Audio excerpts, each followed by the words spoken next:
কেতু নক্ষত্র পরিবর্তন করছে জুলাই মাসের 20 তারিখ 2025-এ। প্রবেশ করবে হচ্ছে শুক্রদেবের নক্ষত্র পূর্বা ফাল্গুনী নক্ষত্রে, এবং এই নক্ষত্রেই থাকবে 30শে মার্চ 2026 সাল পর্যন্ত। প্রায় 250 দিনের গোচর হতে যাচ্ছে কেতু। এই নক্ষত্রের অধিপতি হচ্ছে শুক্রদেব, আবার এই নক্ষত্রের অধিপতি দেবতা হচ্ছে ভাগ। এই দেবতা হচ্ছে কি সৌভাগ্যের দেবতা।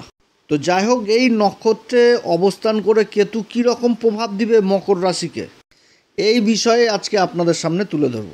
কোন দিক থেকে মকর রাশি হতে যাচ্ছে বিশেষ লাভবান এই সময়, এবং কোন দিক থেকে হতে হবে আবার বিশেষ সাবধান, সমস্ত কিছু তুলে ধরব। এবং কোন উপাচার এই সময়কালে করবে যাতে কেতুর ফলে শুভ ফলে বৃদ্ধি করা যায়।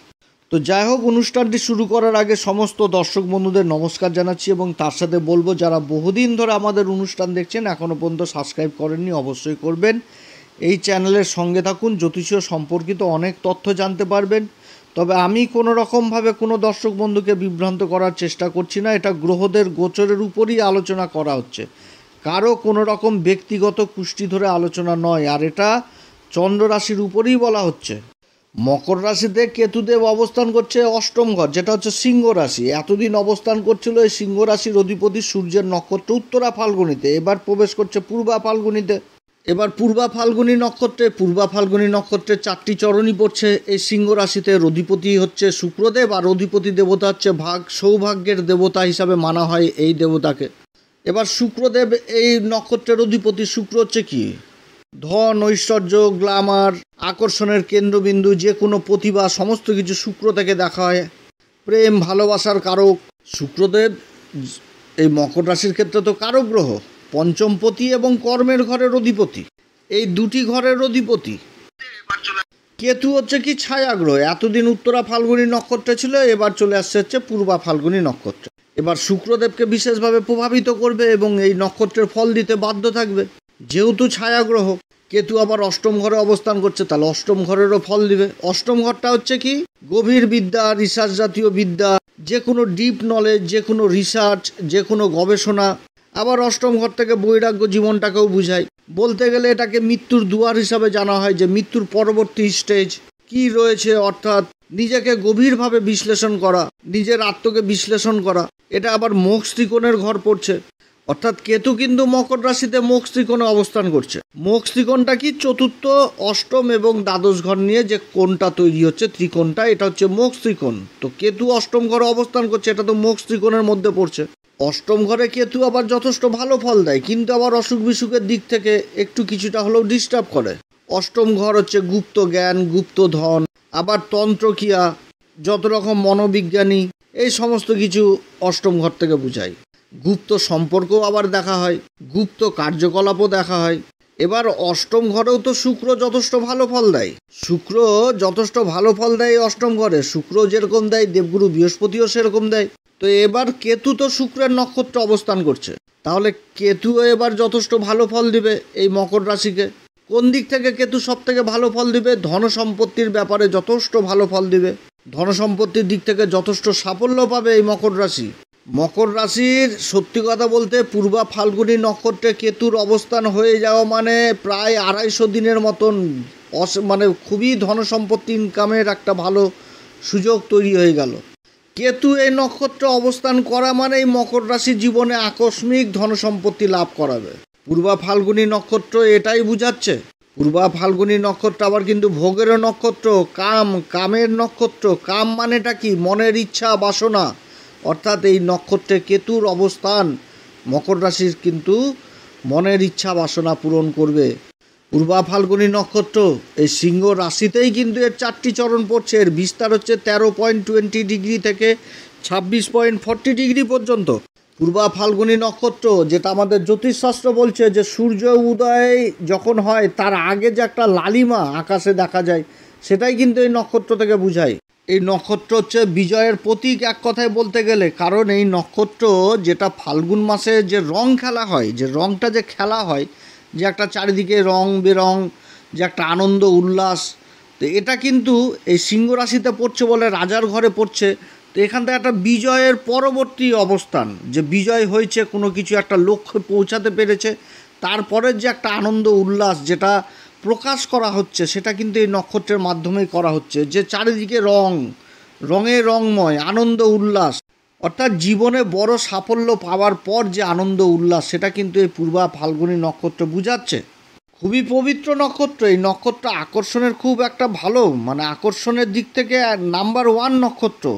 যে একটা রাজার রূপ, রাজার মধ্যে কি একটা আকর্ষণ থাকে, একটা প্রভাবশালী আকর্ষণ থাকে এবং চুম্বকের মতন কিন্তু সেটা কাজ করে। এটাই কিন্তু বুঝাচ্ছে যে একটা ভিড়কে নিজের দিকে আকর্ষণ করে নেওয়া, এটা কিন্তু পূর্বা ফাল্গুনী নক্ষত্র। এই নক্ষত্রে যেরকম ভোগ বিলাসিতা প্রবণ হয় সেরকম কিন্তু রোমান্টিক মনোভাবের হয়, সৃজনশীল সঙ্গীত এবং শিল্পপ্রিয় হয়, সুন্দর বোধ প্রচণ্ড থাকে, সেরকম আবার আত্মবিশ্বাসী হয়, আবার সেরকম বিশ্রামপ্রিয় হয়, আবার প্রয়োজনও কিন্তু আবার পরিশ্রমও করবে। এবং তার সাথে সবথেকে বড় জিনিস হচ্ছে পূর্বা ফাল্গুনী নক্ষত্রের, সেটা হচ্ছে ভালোবাসা, দাম্পত্য সুখ এবং যৌন জীবনে আগ্রহী। যার জন্য এই নক্ষত্রের প্রতীক যেটা দেখাচ্ছে দোলনা, বিছানা, দোলনাকেও দেখাচ্ছে, তার সাথে আবার বিছানাকেও দেখাচ্ছে। বিছানা কীরকম দেখাচ্ছে, যেটা নতুন কাপল এই রকম শয্যা, মানে সেই রকমভাবে তৈরি হওয়া বিছানা। খুবই ভালো নক্ষত্র, শুক্রের নক্ষত্র। যেরকম প্রেম ভালোবাসার দিক উঠে আসে, সেরকম অর্থ সম্পদ ধনসম্পত্তি সমস্ত কিছু উঠে আসে, সেরকম নিজের প্রতিভা গুণ এগুলো যথেষ্ট উঠে আসে এই নক্ষত্র থেকে। এই নক্ষত্রের মেন যে পুরুষার্থটা আমাদের জ্যোতিষশাস্ত্রে যেটা বর্ণনা হয়েছে, সেটা কিন্তু কাম জিনিসটাকে বর্ণনা হচ্ছে। এবার কামটা হচ্ছে কি, যেটা মানে ভোগ বিলাসিতা এদিকেও যাচ্ছে, মনের ইচ্ছা হচ্ছে সেটাও বুঝাচ্ছে, এবং মনের যে বাসনা সেটাও কিন্তু বুঝাচ্ছে এই পুরুষার্থ, যেটা কাম থেকে। কাম কথার মেন অর্থই হচ্ছে মনের ইচ্ছা বাসনা। অর্থাৎ এই নক্ষত্রে কেতুর যে অবস্থান হচ্ছে এই অষ্টম ঘরে, তাহলে এই সময়কালে এই মকর রাশির মানে গুপ্ত কোনো একটা যে বহুদিনের আশা, যেটা আশা করে রেখেছে যে জীবনে আমি সেই জিনিসটা পাবো কি পাবো না, এই রকম কিন্তু মনের ইচ্ছা এই সময়কালে পূর্ণ করাবে কেতু। এবং যে গণটা এখানটাতে দেওয়া হয়েছে আমাদের জ্যোতিষশাস্ত্র মতে, সেটা কিন্তু মানুষ্যগণ, মানব। আর বর্ণ যেটা দেওয়া হয়েছে সেটা কিন্তু আবার ব্রাহ্মণ। আর এলিমেন্ট যেটা দেওয়া হয়েছে সেটা কিন্তু হচ্ছে ওয়াটার। তো জলে জীবজগৎ শুরু হয়েছে, বিশ্ব সংসারকে এগিয়ে নিয়ে যাওয়ার যে শক্তি এই জলের মধ্যেই তৈরি হয়েছে সবার প্রথম, যার জন্য এর এলিমেন্ট দেওয়া হয়েছে ওয়াটার। এবং এই নক্ষত্রের যে মেন ত্রিমূর্তি সেটা কিন্তু দেওয়া হয়েছে শ্রীহরি বিষ্ণুকেই আবার। আর পশু বলতে এই নক্ষত্রে যেটা উল্লেখ রয়েছে সেটা হচ্ছে ফিমেল র্যাট। আর পাখি বলতে গেলে সেটা হচ্ছে ঈগল। এবং যে বৃক্ষের কথা বলা হয়েছে আমাদের জ্যোতিষশাস্ত্রে পূর্বা ফাল্গুনিতে, সেটা হচ্ছে পলাশ গাছ, যেটা ফাল্গুন মাসে ফুটে, যার ফুল যেটা বললাম যে দোলের সাথে আনন্দ আবির, মানে যেটা রং খেলা আবির খেলা, সেই সময় তো এই পলাশ ফুল, সেই জিনিসটাও এইখানটাতে বুঝাচ্ছে আর কি পূর্বা ফাল্গুনী নক্ষত্রে। আবার এই নক্ষত্র কিন্তু বিবাহ খুব তাড়াতাড়ি হয়, অর্থাৎ কেতুর এই যে অবস্থান, কেতুর অবস্থানে যারা গুপ্ত প্রেম ভালোবাসায় যুক্ত রয়েছেন বহুদিন ধরে, হয়তো বাড়িতে মেনে নিচ্ছে না বা সেই জিনিসগুলো, এই সময়কালে কিন্তু বিবাহেরও যোগ থাকছে। তবে কেতু হচ্ছে কি এর উল্টা, বিবাহের যোগ থাকছে এটা ঠিক, গুপ্ত প্রেম ভালোবাসার দিকে যথেষ্ট কার্যকরী হবে। আবার যারা বিবাহ করেছেন তাদের মধ্যে আবার ধর্মের প্রতিও রুচি আসবে। অর্থের দিক থেকে আবার এই নক্ষত্র আমাদের জ্যোতিষশাস্ত্র বলছে অর্থ অবশ্যই আসবে জীবনে, কামাইয়ের রাস্তা অবশ্যই থাকবে এবং জীবনে খুব তাড়াতাড়ি উপার্জন করবে। তো এই তো হচ্ছে এই পূর্বা ফাল্গুনী নক্ষত্রে, এবং এই নক্ষত্রে এবার কেতু অবস্থান করছে। এবার কেতুর ব্যাপারটা হয়ে গেছে কি সম্পূর্ণ আলাদা, রাহুর বিপরীতে কেতু অবস্থান করে। কেতুকে আমাদের জ্যোতিষশাস্ত্র বলছে, জ্যোতিষশাস্ত্র বেদ বলছে যে এটা হচ্ছে ধ্বজা হচ্ছে কি পতাকা, যার স্থান হচ্ছে সবার উপরে, এবং গুরুর সাথে কেতুর সম্পর্ক হচ্ছে শিষ্যের, যার জন্য গুরুবৎ দৃষ্টি পায় এই কেতুর ধর আছে তো মাথা নেই, তো কেতু তো অন্ধকার, কিছু তো দেখতে পায় না, যার জন্য গুরুর জ্ঞানের আলোতে কেতু কিন্তু দেখে, যার জন্য গুরুবৎ দৃষ্টি পেয়ে যায় কেতু। তো যেহেতু গুরুর শিষ্য, তার জন্য কিন্তু কেতুর মধ্যে সম্পূর্ণ কিন্তু আধ্যাত্মিক জিনিসটা সব থেকে বেশি থাকে। এবার কেতু অষ্টম ঘরে বসেছে, তো অষ্টম ঘরটাও তো আধ্যাত্মিকের ঘর, পরমাত্মার প্রতি একটা বিশেষ চিন্তা বিশ্লেষণ, নিজেকে জানা, এগুলো কিন্তু চলে আসবে এই কেতুর এই নক্ষত্রে থাকার দরুন। এবং এই যে নক্ষত্র বলছি পূর্বা ফাল্গুনী নক্ষত্রের অধিপতি দেবতা শুক্র, এবং অধিপতি হচ্ছে শুক্র এবং অধিপতি দেবতা হচ্ছে ভাগ, খুবই সৌভাগ্যশালী হয়, মানে খুবই সৌভাগ্যশালী দেবতা হিসাবেই মানা হয় এই ভাগ দেবতাকে। তো কেতু এখানটাতে অবস্থান করছে, এবার কানেকশনটা হয়ে গেছে কি ধর্মের কানেকশন। তো অষ্টম ঘরে কেতু এই সময়কালে মকর রাশিকে অনেক কিছু দিবে, ধনসম্পত্তির ব্যাপারে বিশেষ করে যেরকম ধনসম্পত্তির নলেজ দিবে, সেরকম আবার কিন্তু মায়া মমতা মোহ এগুলোও কিন্তু ভঙ্গ করাবে, এবং ঈশ্বরের প্রেমে কিন্তু আবার আসীনও করাবে। যে ঈশ্বর কোথায় সেই দিকটাও কিন্তু এই সময়কালে উঠে আসছে। সেটা কী রকমভাবে? যে ভোগ করাবে, যেহেতু বললাম এটা ভোগের নক্ষত্র, তো কেতু কিন্তু ভোগ করাবে, ভোগ বিলাসিতা দিবে, যেটা বলতে গেলে মকর রাশির পাস্ট ছিল, বিগত জীবনে ছিল, সাড়ে সাতির আগে ছিল, যে ভোগ বিলাসিতা আনন্দ ফুর্তি সমস্ত কিছুই করেছে এক সময়, অর্থকড়ি নষ্টও করেছে, বহু অর্থকড়ি নষ্ট করেছে।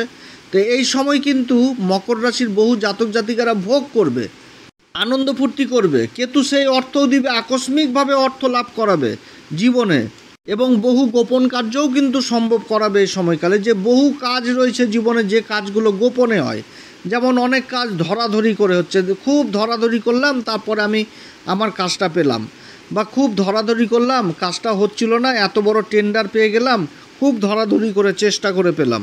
যে কোনো বিদেশে যাওয়ার একটা কাজ, বা ভালো বিদেশি কোম্পানিতে কাজ পেয়ে যাওয়া, বা কোম্পানিতে প্রমোশন পেয়ে যাওয়া নতুন কোনো কাজের, তো এই জিনিসগুলো ঘটাবে কিন্তু কেতু এই অষ্টম ঘরে। আকস্মিকভাবে জীবনে কিন্তু অর্থলাভ ঘটাবে কর্মের মাধ্যমে।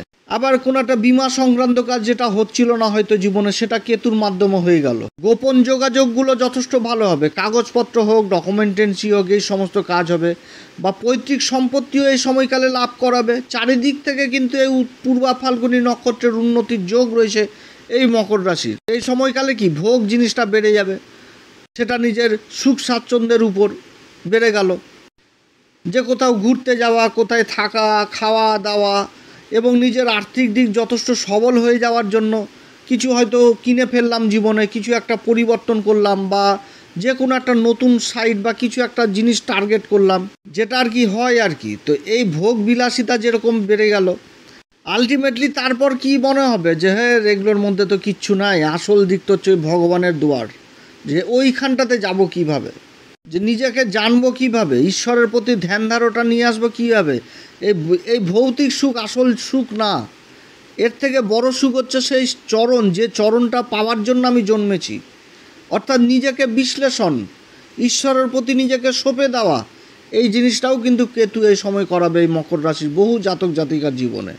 যে ভোগ তো করাবে, যে হ্যাঁ তুমি আগে ভোগ করো, নক্ষত্রে এসেছি, তুমি আগে নিজের ভোগটাকে পূরণ করো, নিজের মনের ইচ্ছা বাসনাটাকে তুমি পূরণ করে নাও, নিজের কামভাবটাকে আগে পূরণ করে নাও, নিজের ইচ্ছাটাকে পূরণ করো, তুমি যা যা চাও তুমি সব পাচ্ছ। তো সেই জিনিসটা হয়ে যাওয়ার পর, বা সেই জিনিসটা লাভ করার পর, আলটিমেটলি কিন্তু মনটা ছুটে গেল অন্যদিকে, ডিটারমাইন্ড হয়ে গেল, যে সব কিছু করে যাওয়ার পরও কিন্তু মনে হবে যে এ বাবা এর মধ্যে তো আর কিচ্ছু নাই, এটা জীবনের ফালতু জিনিস। কিন্তু আসল সুখই হচ্ছে সেই চরণ, সেই ঈশ্বরের চরণ। তো যার জন্য কিন্তু মন হয়ে যাবে আকুল ব্যাকুল, যে কোথায় সেই ঈশ্বর, তার খোঁজে এবার নিজেকে নিমিত্ত করি, ভোগের মধ্যে কোনো জীবন নাই। এই জিনিসটাও তৈরি করবে কেতু এখানটা তো অষ্টম ঘরে। আবার সফলতাও পাবে জীবনে। যারা বহুদিন ধরে রিসার্চ করছেন, কোনো গবেষণা করছেন, দীর্ঘদিন ধরে করে যাচ্ছেন, সফলতা পাচ্ছে না, সেই জায়গাগুলোতে নিজের প্রতিভা জিনিসটাও উঠে চলে আসবে। যারা কোনো সঙ্গীত শিল্প বা নৃত্যচিত্র বিভিন্ন রকম কলা বিভাগের সাথে জড়িত রয়েছেন, তাদের যে ভিতরের যে একটা গোপন জ্ঞান, যে একটা প্রতিভা লুকিয়ে আছে, সেটাও আবার বেরিয়ে চলে আসবে। সমাজে পরিচিতি বৃদ্ধি পাবে, ইনকাম যথেষ্ট বৃদ্ধি পাবে। এইগুলোও কিন্তু উঠে আসছে এই পূর্বা ফাল্গুনী নক্ষত্রে কেতুর অবস্থানের ফলে।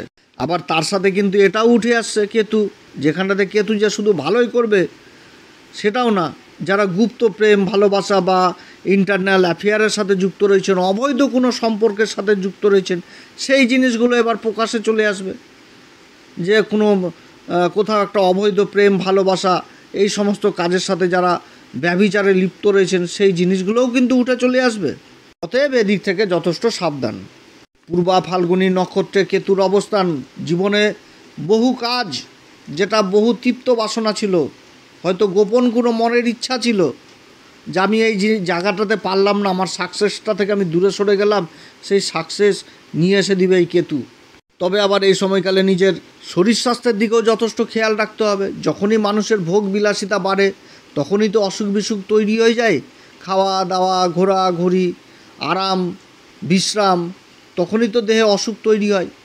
তো যার জন্য এই সময়কালে গুপ্ত অসুখ বিসুখ, কোমরের নিচের দিক থেকে যে সমস্ত অসুখ বিসুখগুলো যারা ভুগছেন সেই দিক থেকে আবার যথেষ্ট সাবধান, এগুলো বৃদ্ধি পাওয়ার যোগ রয়েছে। আবার বা কোনো গোপন অসুখ বিগত দিনে ছিল সেটাও কিন্তু এই সময়কালে জেগে যেতে পারে, এদিক থেকে আবার বিশেষ সাবধান। তো যাই হোক, এই 250 দিনের মহা পরিবর্তন, কেতুর পরিবর্তন এই মকর রাশির জীবনে আর্থিক দিক থেকে বিশেষভাবে সবল করবে, একদম করবে এটা ঠিক। কারণ যে নক্ষত্রে, এই নক্ষত্রে এই জিনিসটাই বোঝাচ্ছে, শুক্রদেবের নক্ষত্র। কারণ বিগত দিনে মকর রাশির যে দুঃখের পরিবেশ, যে একটা খারাপ পরিবেশ সিচুয়েশন দেখেছিল, যে রাতের ঘুম হারাম হয়ে গেছিলো, বিছানায় শুয়ে ওই অনিদ্রাতেই ভুগছিল, তো এখন বিছানাতে শুয়েও থাকবে, যথেষ্ট আরাম, মানে ভালো নিদ্রা, ভালো ঘুমও হবে, দুশ্চিন্তাও দূর হবে। যে গোপন যদি কোনো দুশ্চিন্তা থাকে সেটাও কিন্তু কেতু দূর করবে। এবং কেতুর এই যে নক্ষত্র পরিবর্তন হচ্ছে, এই সময় আবার শুক্রেরও কিন্তু পরিবর্তন হয়ে যাচ্ছে, 25 তারিখে পরিবর্তন। সেই পরিবর্তন নিয়েও একটি ভিডিও দিব।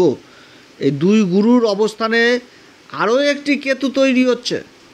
যখন দুই গুরু একসাথে অবস্থান করে, তা আমাদের লাল কিতাব বলছে যে কেতু আর একটা কেতু, নতুন কেতু তৈরি হয়ে যায়, যার চরিত্র হয় শনির মতন পবিত্র। শনিকে তো চট করে কেউ বুঝতে চায় না। শনি হচ্ছে কি ন্যায়ের দেবতা, কর্মফলদাতা। তো যদি কর্ম যদি আমার পবিত্র হয়, তাহলে সব কিছুর দিক থেকেই তো উন্নতি। তো যার জন্য এই যে দুই গুরুর অবস্থানে তৈরি হবে আরেকটি কেতু, আর অষ্টম ঘরে আগে থেকেই রয়েছে কেতু, সেটাও কিন্তু শুক্রের নক্ষত্রে। তো খুব ভালো পজিশন হতে যাচ্ছে একসাথে।